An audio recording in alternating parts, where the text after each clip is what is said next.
Konnichiwa. This is Tom, Ghost of Matsubara, your man in Japan, coming to you today with another episode of Kanji Hunter.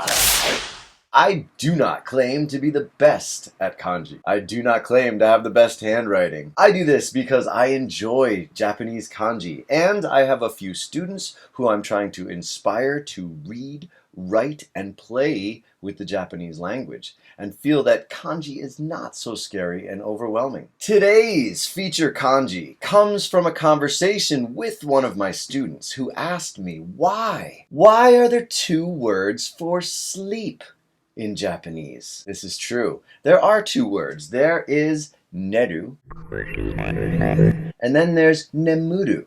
And then if you want to talk about sleep as a noun, it's suimin. So let's look at this. First, let's look at neru.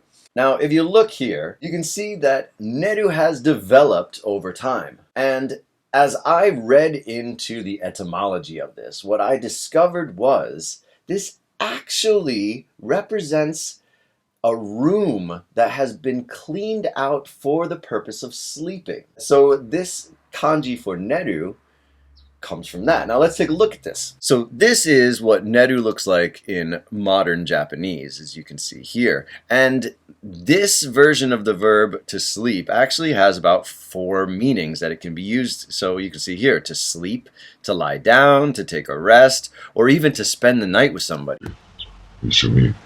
Even though now in modern Japanese it is made up of radicals, as we talked before, it's supposed to portray an area or a room which has been cleaned out for the purpose of sleep. And then over time it got to be used interchangeably with the verb to sleep. Now, this next verb gets a little bit scarier. Let's go to the tome. The tome! As I always say, I really think it's important to reference the things that I'm talking about. So, just want you guys to know I'm not just making this up, I've looked into it. Now, the other verb for to sleep is nemuru. And it gets used differently than neru. Anyway, nemuru. Let's take a look. We're taking 2 radicals and putting them together. So let's get radical. So on the left, we start with the radical for I, as in the I that you see with, not the pronoun. And then on the right, we've got this guy going on. And those of you who already study Japanese will see that this is the radical for min. But anyway, right now, with these 2 guys together, and then we add our hiragana ru, now we have ne, mu, ru, which again means to sleep. Nemuru, to sleep. Nemui means sleepy, right? So, to sleep. Now, why is this so creepy? Oh, well, let's get into it. I said earlier that this here on the right, this bigger radical, is the radical for min. Now, min can be used in modern Japanese in words such as minzoku, which means the people of a nation, right? Now, where does this min come from? Well, let's talk about that. Min refers to the old retainers for the gods in ancient Asian culture. Now, these retainers, who were so privileged to work for the representatives of God on earth, they would get their eyes stabbed out. This kanji, which has developed into what it is over time, actually used to represent an eye getting poked with some sort of either a needle or a knife. So that's where it comes from. Now, how did this get wrapped up with the meaning of to sleep? All right, so these people who worked for the representatives of God on earth, they had their eyes poked out. Okay, so in this reality in which we all exist, they cannot see. But when they sleep at night, in their dream reality, they can see.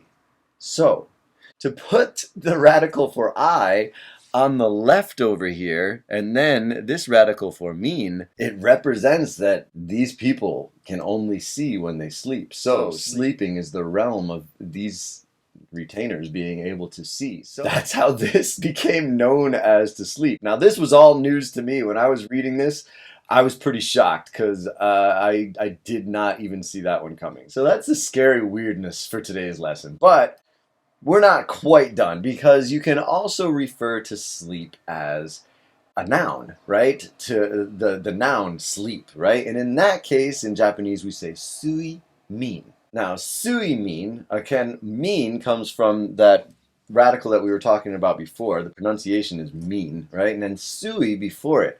Interestingly enough, this kanji for sui can also represent the verb nemuru. Remember, I said this before, don't think that one kanji always has the same meaning, or that one word is only represented by one kanji. That would be too easy. Welcome to the world of Japanese. Sui min is the noun for to sleep, and the sui part can also represent nemuru. Now, these are different kanji, so they represent different ideas. Instead of getting poked in the eye with some sort of knife and only being able to see when you are asleep in dreamland, this sui kanji